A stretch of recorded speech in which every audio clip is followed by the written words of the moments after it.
So I'm making this video to show you guys how to take out the inner wheel on an Isuzu NPR. I'm certain most vehicles, big trucks, have the same mechanism where you have to remove this bolt right here, or nut, however you want to call it. From here, you have to remove it in order to take this wheel out.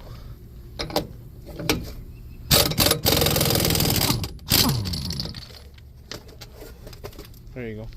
So this is a double wheel. This is an NPR. I'll show you how the other side is.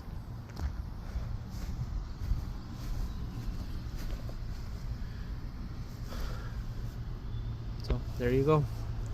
First you have to take this nut out to remove this wheel, and then after that you remove the inner wheel, the inner nut.